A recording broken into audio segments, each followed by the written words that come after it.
আরেকজনের সম্পত্তি ভক্ষণ করে সে হজ করছে, সে রোজা রাখছে, সে দান করছে, তাহলে এই হজ দিয়ে সে দেখাচ্ছে যে সে ইসলাম মানে, কিন্তু সে জানেই না যে ইসলামের মূল ভিত্তি ন্যায়পরায়ণতা। এই হজ, এই সালাত, এই সিয়াম তার কোনোই কাজে আসবে না কিয়ামতের মাঠে। আল্লাহ সুবহানাহু ওয়া তাআলা যার যার প্রতি সে অন্যায় করেছে এই অন্যায়ের বিচার আগে করবে, এই অন্যায় আল্লাহ সুবহানাহু ওয়া তাআলা আগে পরিশোধ করে দিবেন। ইসলাম হচ্ছে ন্যায়পরায়ণ দিন, সততার দিন, আমানতদারিতার দিন। রাসূল সাল্লাল্লাহু আলাইহি ওয়াসাল্লামের যুগে সালাত দেখে, আকীদা দেখে দলে দলে মানুষ ইসলাম গ্রহণ করেনি। ওই কোরআন আজও আছে, এতগুলো ক্যামেরা আছে, কত চিল্লিয়ে চিল্লিয়ে বক্তব্য দিচ্ছি। আল্লাহর নবীর যুগে যেই পরিমাণ মানুষ দলে দলে ইসলাম গ্রহণ করেছে সাহাবীদের হাতে, আমাদের হাতে করে না। কেন করে না জানেন? আল্লাহর নবী নিজে যেই পরিমাণ উন্নত চরিত্রের মালিক ছিলেন, আর তার সাহাবীদেরকে যেই পরিমাণ উন্নত চরিত্র দিয়ে গেছেন, পৃথিবীর যেখানে সাহাবীরা গেছে, স্পেনে যখন সাহাবীরা গেছে, স্পেনের মানুষ দেখেছে তারা মাজলুম, তারা অত্যাচারিত, তারা দেখেছে বাপরে বাপ সাহাবীদের দেখো, মুসলমানদের দেখো, তোমরা যদি ন্যায়পরায়ণতা পেতে চাও এই দিনের মধ্যে ন্যায়পরায়ণতা পাবা। তোমরা যদি জুলম থেকে বাঁচতে চাও ইসলামে তোমরা জুলম থেকে বাঁচতে পারবা। তোমরা যদি মানবাধিকার চাও ইসলামে তোমরা মানবাধিকার পাবা।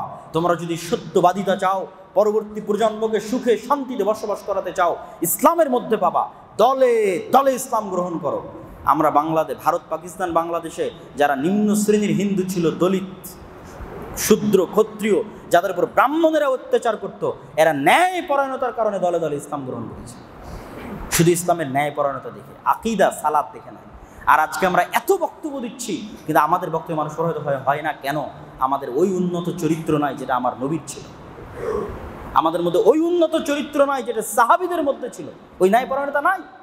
আপনি একটা ইসলামী দলে যান, আপনি মাদ্রাসায় যান, মসজিদে যান, কেউ ন্যায়পরায়ণতা বজায় রাখতে পারছে না।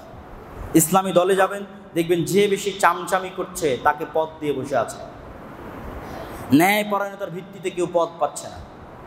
মাদ্রাসায় যাবেন, মসজিদে যাবেন, কেউ না কারো উপর জুলুম করতেছে, কমিটি ইমামের উপর জুলুম করতেছে, মুয়াজ্জিনের উপর জুলুম করতেছে, অথবা আরেকজনকে ডিঙ্গিয়ে পার হওয়ার চেষ্টা করতেছে।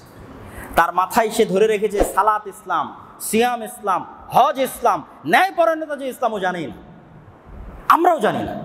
ন্যায়পরায়ণতার কারণে কিয়ামতের মাঠে আমরা ফেসে যাব। আপনার ব্যক্তি জীবনে আপনি আপনার স্ত্রীর প্রতি ন্যায়পরায়ণ কিনা, আপনি আপনার বোনের প্রতি ন্যায়পরায়ণ কিনা, আপনার বাপ মরার পরে আপনার বোনকে সম্পত্তিতে দেরি করেছেন কিনা, আপনার বাপ মরার পরে আপনার বোনকে ওই সম্পত্তি দিয়েছেন কিনা যেরকম ভালো সম্পত্তি আপনি নিয়েছেন, না পচা জায়গায় দূরে জঙ্গলের মধ্যে আপনার বোনকে সম্পত্তি নিয়েছেন। আপনার সালাত আপনার ইসলামের প্রমাণ বহন করে না, আপনার দাড়ি আপনার ইসলামের প্রমাণ বহন করে না। আপনি তখনই প্রকৃত ইসলামের অনুসারী যখন আপনার বোনের উপর আপনি ন্যায়পরায়ণতা করতে পেরেছেন।